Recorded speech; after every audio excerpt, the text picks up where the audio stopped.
After 5 years తర్వాత Chinese సిటిజన్స్కి మన India tourism visa ఇస్తుంది.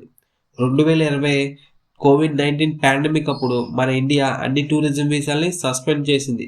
ఆ టైంలోనే చైనా కూడా మన ఇండియా సిటిజన్స్కి టూరిజం వీసా సస్పెండ్ చేసింది. కానీ చైనా 2022 నుండి మన ఇండియన్ సిటిజన్స్కి student visa, business visa and traveller వీసాని అలౌ చేసింది చైనా ప్రభుత్వం.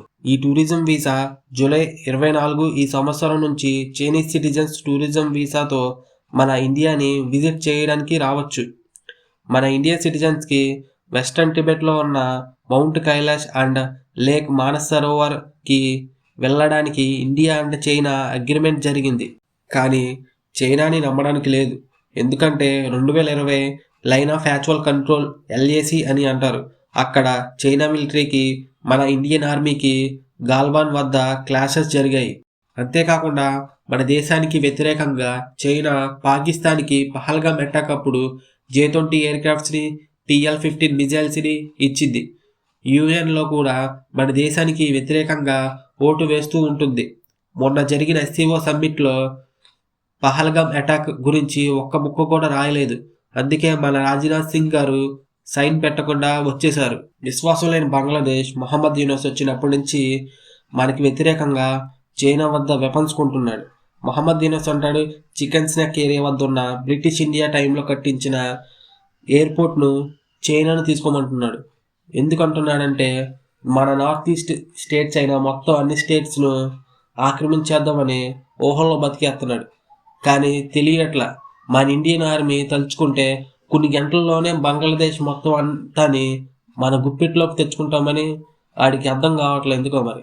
ఇంకా చైనా సౌత్ ఈస్టర్న్ టిబెట్ వద్ద నియర్గా ఇండియా బార్డర్ వద్ద $167 బిలియన్ పెట్టి ఒక మేజర్ డ్యామ్ కడుతున్నాడు. దానివల్ల ఇండియాకి నష్టం చేకూరుస్తుందా అంటే అరుణాచల్ ప్రదేశ్కి మైనర్ ఎఫెక్ట్ ఉంటుంది కానీ మేజర్ ఎఫెక్ట్ ఉండదు. ఎందుకంటే మన గంగా రివర్ ఉంది కాబట్టి అంత మేజర్ ఎఫెక్ట్ అనేది ఉండదు. కానీ ఈ డ్యామ్ ఎక్కడుందంటే కరెక్ట్గా యూరో ఏషియా ప్లేట్స్ అంటారు. ఆ యూరో ఏషియా ప్లేట్స్ వద్ద ఉంది.